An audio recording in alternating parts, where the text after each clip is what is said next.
Ever heard of second virginity? It's sort of like second breakfast, except that it's not like second breakfast at all. I'll explain in a moment. Because that's our topic for this week, second virginity. Hey, this is Todd. Welcome to the Thrive Singles Podcast. Whether you're single again or still single, stop hating being single and learn to thrive.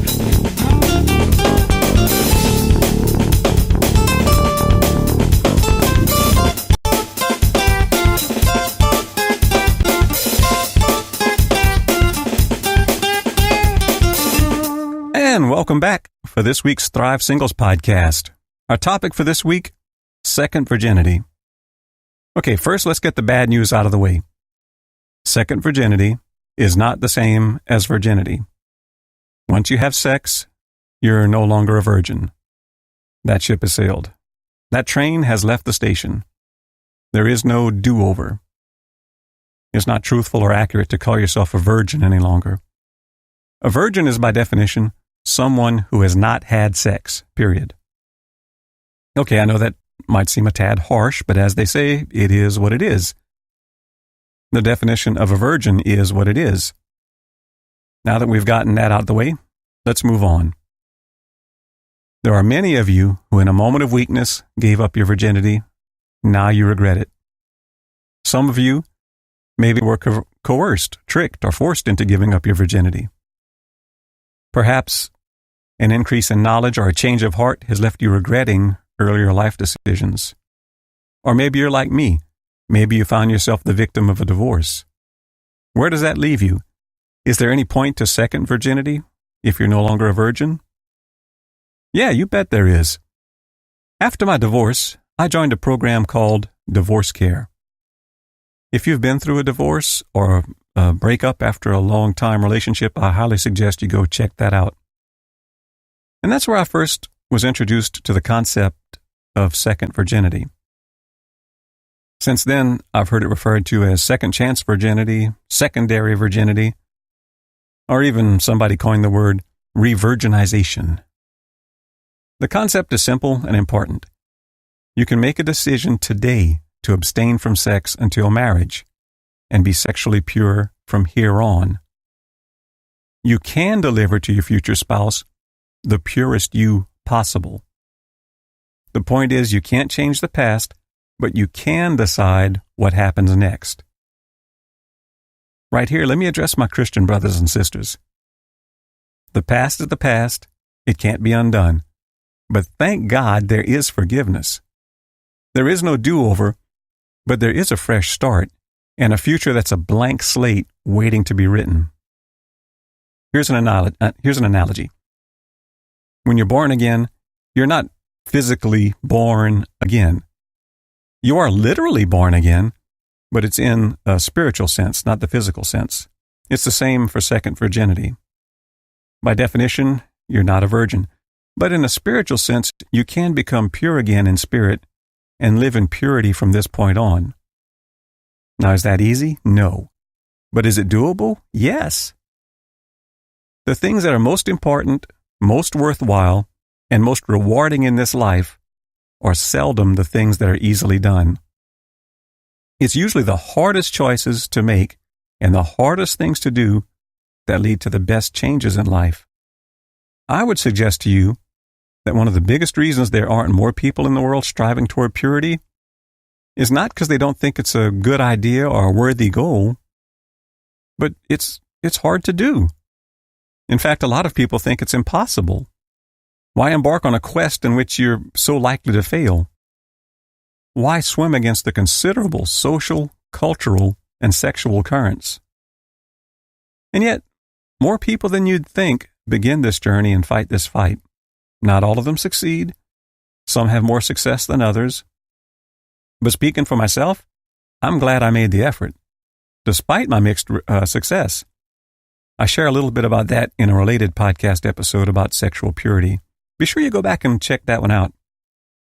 Yet, despite so many failures, many people do achieve a second virginity that they feel great about and are happy to report to their future spouse when the time comes for those type of conversations. It is doable. Many people have done and are doing it. But why? Why bother? Is this a goal worth pursuing? Without a clear version of why you're striving for purity, you'll never attain it. So why bother? Is a second virginity really worth the effort? For me, I believe I owed it to my future spouse to be as pure as possible for her. And that only seemed fair since I expected to marry someone who remained pure and saved herself for me. For many people, including myself, it's an obligation to God. As our designer, I trust that He's prescribed for us a way of living and conducting our relationships that will bring us the most joy and fulfillment. I do not believe that overindulging our sexual appetite works any better for us than overindulging our appetite for food, leisure, or alcohol. You are a spirit and should be in control of your body. Giving in to all the demands of your body leads to what?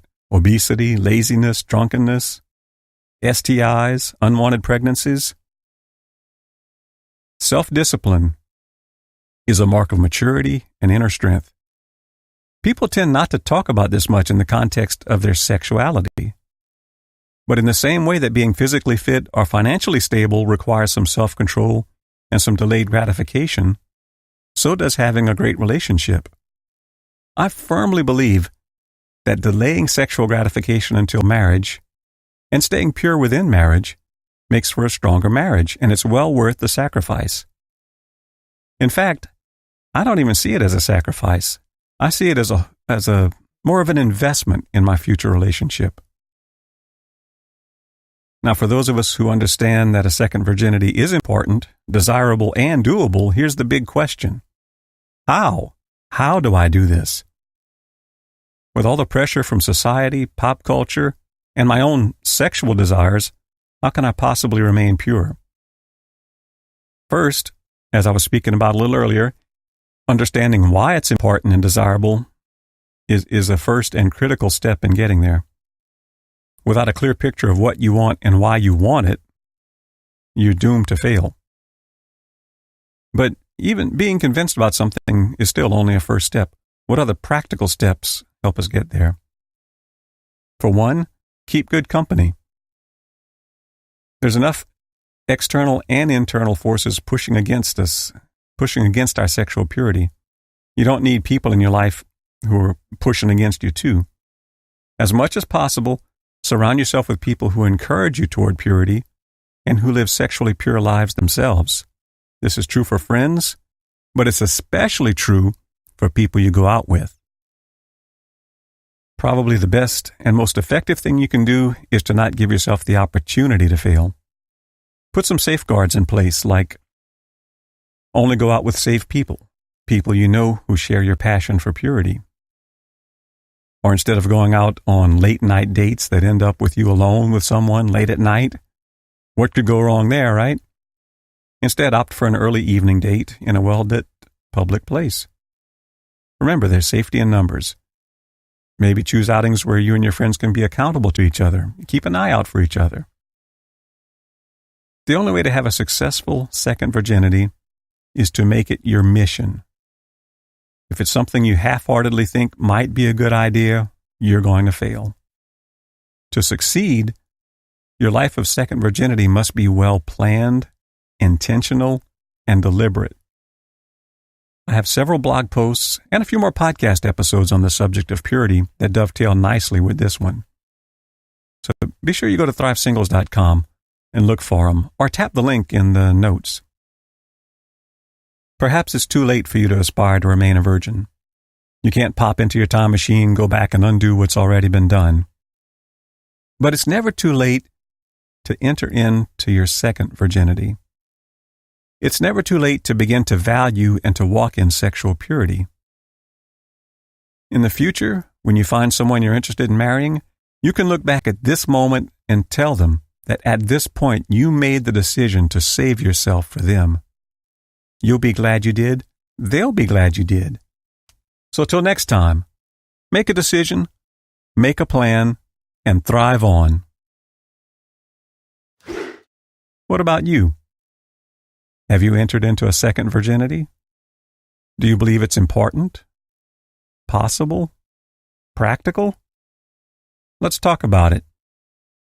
Head on down to the comment section below, or go over to our Facebook page, Thrive Singles Ministry, or you can go to Twitter @ThriveSingles. Oh, and before you go, have you grabbed your copy of my ebook yet? I put together a short ebook called Successfully Single, just for those of you who subscribe to ThriveSingles.com. It's a helpful little ebook, and I promise I will never flood your inbox or give or sell your email address to anyone. I will send you one email per week to remind you when the new podcast is ready, and maybe an extra one here or there if I have a question for you or have some special announcement you might be interested in. But that's it. You sign up, you get a weekly reminder, and a free ebook. Pretty sweet deal. I hope you enjoyed this week's podcast. See you next week. Till then, be sure to subscribe and go check out my extensive archive of past posts at ThriveSingles.com. And thrive on. Whoa, thrive. Yeah, come alive. There's more to life. You gotta grow, you gotta thrive. Whoa, whoa, you gotta thrive. There's more to life